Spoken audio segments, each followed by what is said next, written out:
Now I've got a long Glock.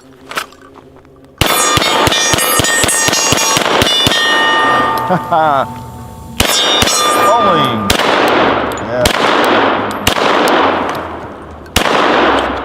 Now it's an empty Glock. Yes, this is a longer Glock. And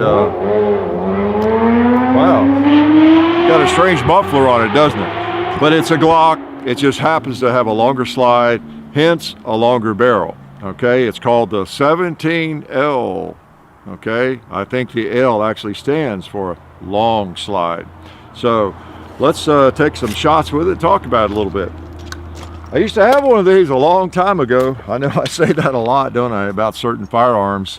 And this one comes from Buds. I requested it. Actually, one of you requested it, and I thought, yeah, it would be cool. I remember my Glock long slide. And I went to the Buds website to see if they had them, if they were still even being sold. I didn't know. Sometimes people request things that are just unobtainable or they don't exist anymore or something, you know. And lo and behold, there was one there. I guess I'd forgotten they still make these things, or didn't know they still make them and import them. But so anyway, yeah, we appreciate Buds, you know, lending us this thing, and it'll go back to the e-gunner auction along with the target over there. I'll probably shoot at if I'm smart enough to remember. So yeah, the Glock long slide. Let me go ahead and take it apart before I get too dirty and show you. This thing has a 6. It's a little bit over 6 inches long. The barrel 6.2 or 6.3, and it's got kind of a standard spring. This is a 3rd generation gun here. I don't know that they even make this in a 4th generation, and that might be a good reason not to have one. But look at that barrel. Is that? I mean, it almost looks comical for a Glock barrel, doesn't it? I mean, it really does. Over 6 inches long. You know, in places where you have to have a 6-inch barrel, like Canada comes to mind. I'm thinking they market a Glock 17 up there, but you have to have a 6-inch barrel, I think. Y'all help me out there that live there. I know we have a lot of viewers in Canada. I hear from you all the time. You know, this would work if it's available up there, or there might be a reason they won't let you have one of these. I don't know. But that's interesting, a 6-inch barrel. And like the other long slide Glocks, you know, they've got some of the metal relieved here, and of course you've got this cut out so that the slide's not incredibly heavy. It is very long, but it's not really, the pistol is really not much heavier than the other Glock 17s. And I think a Glock 17 weighs unloaded about 23 ounces, something like that, thereabouts. These weigh about 26. This one, and I've got the 34 out here too.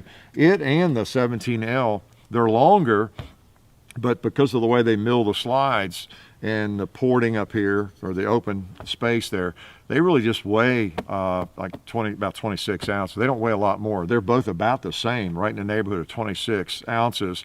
And the long slide here weighs just a little bit more, less than an ounce more by my weighing, than the 34. So even though it's a big old long thing, it doesn't weigh a ton. It's not like, you don't pick it up and feel like, wow, this thing is barrel heavy. I wouldn't want to have to shoot this thing.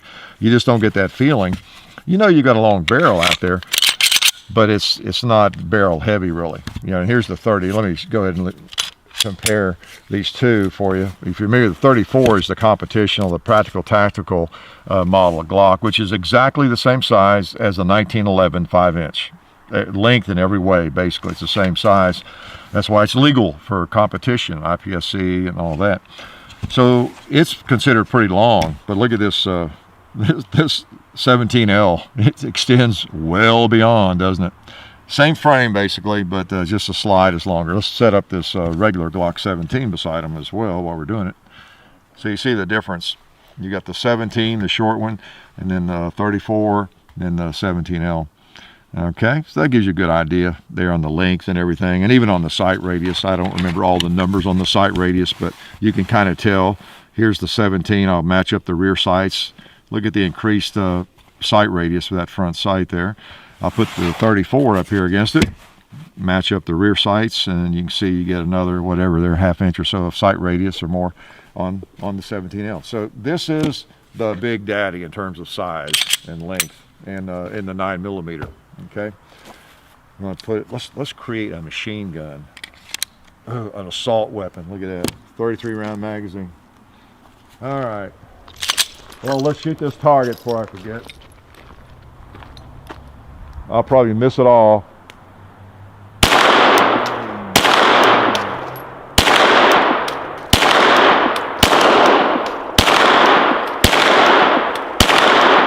Okay. And you know what? Well, let's smoke a little pot here, okay? Yeah. Boy, that smoked pretty well. Maybe it's because I shot it left-handed. I don't know.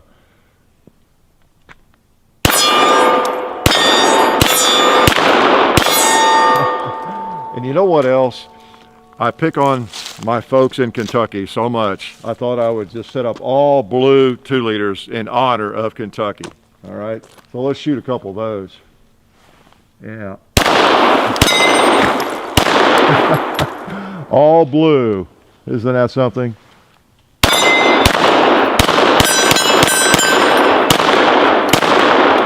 This is for competition, and yeah, I mean, it doesn't have to be. Oh, some more pot smoking. Yeah. Who else here? Who else? Cowboy. Doesn't take long to even run through a 33 round magazine, does it?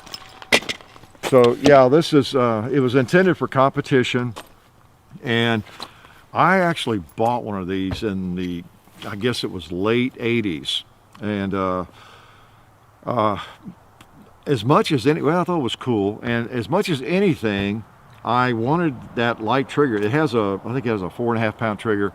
It has a better trigger than the other Glocks come with, generally speaking. I don't think better than the 34 though, or even that particular 17. I like the triggers as well on those, even though it might be a little heavier. But it was for competition, and you got a better trigger, and of course you had the long sight radius. But now it was really only legal, quote unquote, in IPSC in open class. You couldn't shoot it in stock class or limited. And I remember what I would do with it. I had a Glock 17 I would shoot sometimes in, you know, in limited class, stock class. And I would take the frame off this, and where I'd put my Glock 17 slide and barrel assembly and everything on top of the 17L frame, okay? Because then I just have a Glock 17, just like this one, with a better trigger. At that time, it was hard to get a good trigger. You didn't have all the aftermarkets and any of that stuff around. And it's mainly, though, I still don't use aftermarket triggers, but the triggers that came on Glocks back then were usually really mushy. Almost all of them were just mushy and not very good. At least this one, it was mushy, but it was light. And it's still, I'm not all that impressed with the crispness of it, but it's a pretty good trigger. All right, 17L. Pretty neat, and I would shoot it occasionally in open class, and then I'd take the, like I say, take the 17, you know, upper and put on it and shoot it in limited in the same match, basically, the same event. So that's, and I don't know, somebody talked me out of it one day, and then I didn't have it anymore. So now what happened too, give you a little history, once the 34 came out, and is legal for limited class, and it's the same size as a stock gun. Like I said, it's the exact same size as a 1911. Even though it seems big, it's 1911 size, believe me. Then, and it's got a longer slide, you get longer sight radius and everything. So it kind of obviated the need for this anyway, and you couldn't use this in limited class. And so that, they kind of cannibalized their own firearm, Glock did, at least in this country. And so they don't really import as many of these, the 17Ls, into the United States. And they do different runs of them, they still make them. But I was reading about it, had to kind of catch up on it, that they just will do a limited run every now and then. And so you still see them, they're still available, but then they might not be available for a while, and then you'll see them pop up again. Because, you know, I don't know how much you gain. There are people that use them, but I don't know how much you gain over a 34. But it is the longest by far, and it does have a 6-inch barrel. You've got a really nice sight radius, and of course with a 6-inch barrel, you're talking about getting the most out of a 9mm cartridge. If you're starting out with like a plus P or something, or a plus P plus, you're really cranking by the time you get out of that 6-inch barrel. Okay. You know, one thing I noticed too, I'll shoot the red plate over there, or at it. I haven't messed much with the sights. I don't want to mess with the sights. Again, this goes to E-gunner, and unless it's way off. And actually, I think it was shooting a little bit to the right, but I'm going to try the red plate.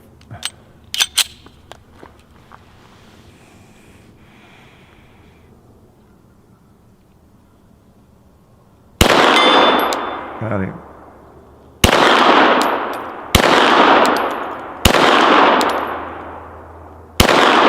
Now I'm going to try the gong.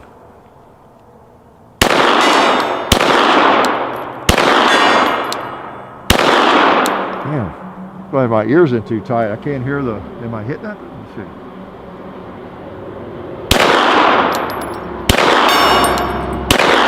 Yeah.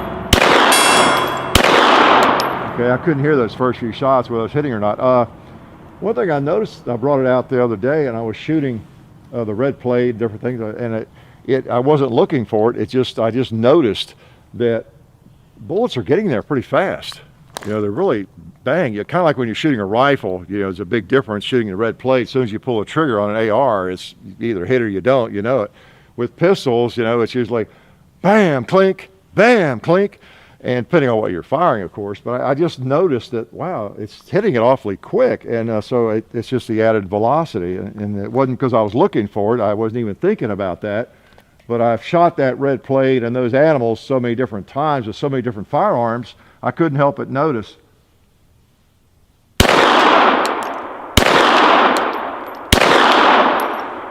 Now, for some reason, though, even when you shoot with this, the bullet gets there faster, but the sound coming back doesn't come back any faster. And I don't know, I have to ask you folks in Kentucky why that doesn't change either, but that still seems to be the same. So yeah, I've had some history with the S17L, and I remember it being a good shooter, really good shooter. And you know, when you got that kind of sight radius, it's hard to beat. It's hard to miss. If you're someone who would be interested in a firearm like this, okay? Well, for one thing, it's a Glock if you like Glocks, and it's novel. It's kind of a novel firearm, no doubt about it. To have a regular old Glock 17 with a barrel that long and not have some humongous 40-pound slide. Like I say, it's really not much different than the others because of the way it's cut. So you don't have barrel heaviness to it. It's, and I've got it loaded here. I didn't make it hot, did I? No. You've got a longer magazine release there, and you've got a little bit of an extended slide lock there. And other than that, it's pretty much your basic, you know, Glock 17 lower with a nice trigger. Okay, adjustable rear sights. Okay, for elevation and windage. You know, just a long slide. That's why they call it the Glock 17L. We haven't finished honoring Kentucky here, so let's finish that up.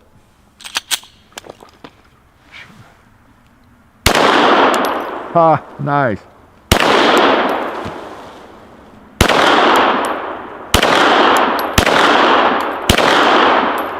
Okay, Kentucky, being a smart aleck, just because I make fun of you. Take that. All right. No matter what you're firing, you've got to get a sight picture and squeeze the trigger at the right time, don't you? Mr. Cowboy, oh, there's some cinder down there.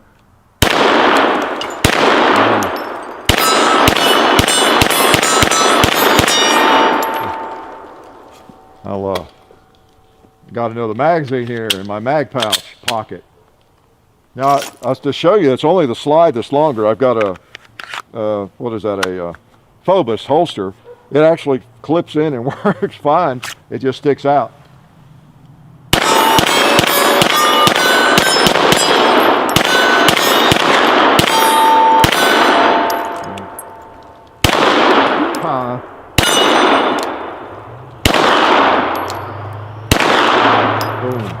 Pretty cool. Pretty cool. Again, it's for competition. But now, just because you have a long slide, you know, if I took this to a match, an IPSC or an IDPA match, on a Saturday and shot through, and then the next day I shot this gun through, 35 or the regular 17, it may not be much difference. You know, so much, it still depends on you, how you're shooting, whether you see the sights. So here I am with a competition, supposedly the ultimate Glock in terms of sight radius, you know, and I couldn't hit that 2-liter there, you know, so it just depends on you and the day and whether you're pulling a trigger and letting it break when the sight is on the target, you know. Let's empty one of these mags since we've got a pretty good trigger.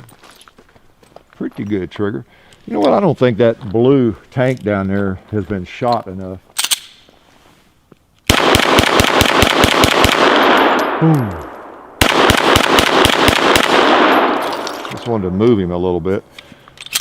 That's one of the fun things about a 9mm Glock. You just can shoot, and enjoy them. They're going to work. You know, they tend to work. For most people, they work. I'm just shooting 115 grain ammo. That's another thing that indicates is kind of proof that that slide and everything is set up properly, because I just happen to have all that handy. I have some 124 somewhere. It's hard to get the 124, it seems like, but which I prefer really over 115. You have fewer problems with 124 grain 9mm in my experience generally. If you have a problem with a hang up or something, the ammo is a little bit underpowered, just a little bit for your particular pistol, it's quite often it's because it's 115 grain ammo, and especially if it's a bulk pack of some sort, it seems like that is more likely to bring on problems than 124 or 147. And by getting to the point here with this long slide and everything, you would think that, boy, wouldn't be surprised if you had a little trouble with 115 grain ammo, but it's set up to shoot all that, and that's great. So pretty interesting pistol. I gotta shoot one more mag. I have a hard time hearing. Maybe it's because it's those 115 grain bullets, but got my ears in too tight or something. Hearing it hit some of the steel. I'm gonna try a pig.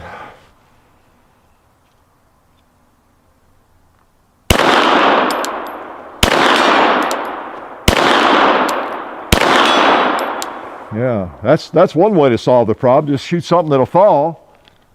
I'll try the turkey.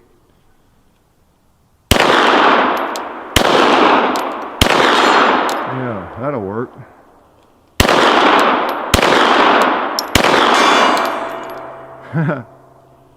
Cowboy, you've not been shot enough.